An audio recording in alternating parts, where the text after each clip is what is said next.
Un conflicto de lealtades. Al principio, Saúl le tenía mucho afecto a David y lo puso a cargo de su ejército. Pero poco después, Saúl se dejó vencer por un enemigo que no había logrado dominar a Jonatán: la envidia.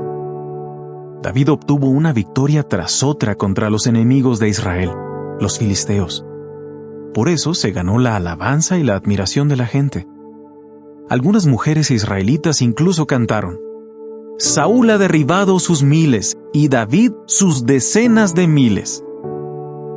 A Saúl no le gustó nada esa canción. El relato dice que Saúl miró a David con desconfianza desde ese día. 1 de Samuel 18, 7 y 9. Tenía miedo de que David intentara arrebatarle el trono. Pero eso no tenía ningún sentido. Es cierto que David sabía que iba a ser el siguiente rey, pero nunca pensó en quitarle el lugar a Saúl, el rey escogido por Jehová. Saúl planeó que David muriera en batalla, pero fracasó. David siguió obteniendo victorias y ganándose el aprecio de la gente. Después, Saúl intentó que los miembros de su casa, todos sus siervos y su hijo mayor, participaran en un complot para matar a David. Imaginemos lo decepcionado que debió sentirse Jonatán al ver cómo actuaba su padre. Jonatán era un hijo leal, pero también era un amigo leal. ¿Qué haría ante ese conflicto de lealtades?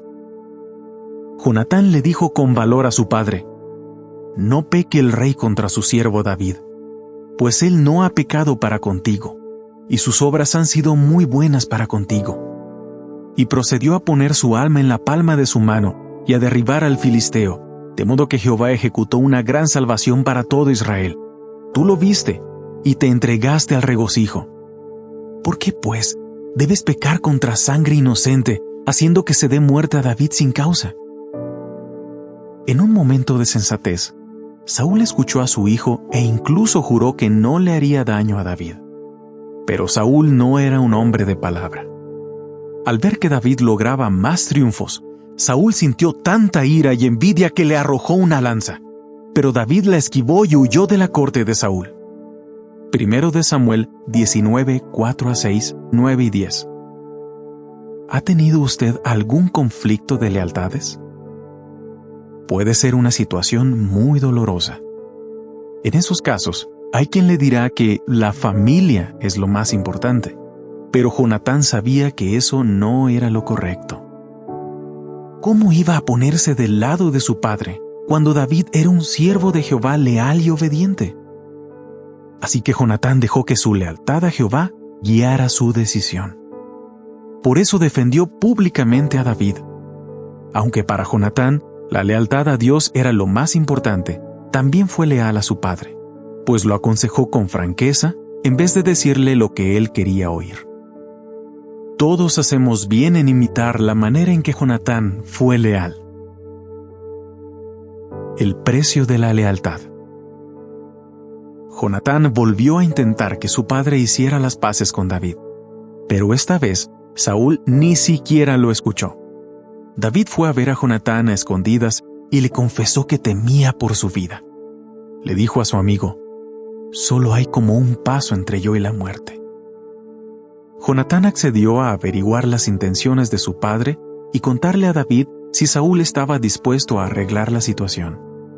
Mientras David permanecía escondido, Jonatán le enviaría una señal con el arco y las flechas para indicarle la postura de Saúl.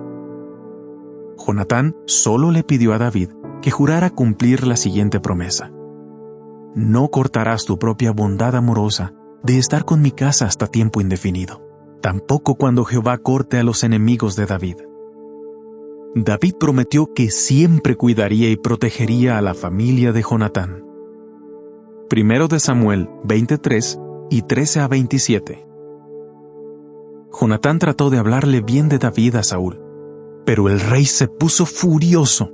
Llamó a Jonatán hijo de criada rebelde y le dijo que su lealtad a David era una vergüenza para la familia. A continuación, intentó despertar la ambición de su hijo. «Por el total de los días que el hijo de Jesé esté vivo sobre el suelo, tú y tu gobernación real no estarán firmemente establecidos. Sin dejar que esas palabras lo afectaran, Jonatán volvió a preguntarle a su padre: ¿por qué debe dársele muerte? ¿Qué ha hecho? Saúl estalló de rabia. A pesar de su edad, seguía siendo un guerrero fuerte. Le arrojó una lanza a su hijo y, por mucha habilidad que tuviera, falló. Jonatán se sintió ofendido y humillado, y se fue muy enojado.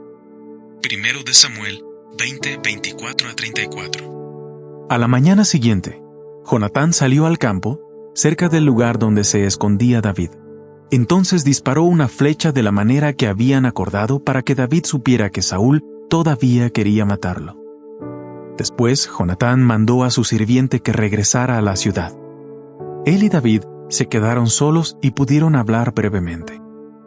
Los dos lloraron, y Jonatán se despidió con tristeza de su joven amigo, que empezó una nueva vida como fugitivo. Jonatán no cayó en la trampa de la ambición, sino que se mantuvo leal. A Satanás, el enemigo de todos los siervos de Dios, le habría encantado que Jonatán siguiera los pasos de Saúl y pusiera en primer lugar sus deseos de poder y gloria. Recordemos que Satanás intenta que los seres humanos se dejen llevar por sus inclinaciones egoístas. Esta táctica le funcionó con Adán y Eva, nuestros primeros padres.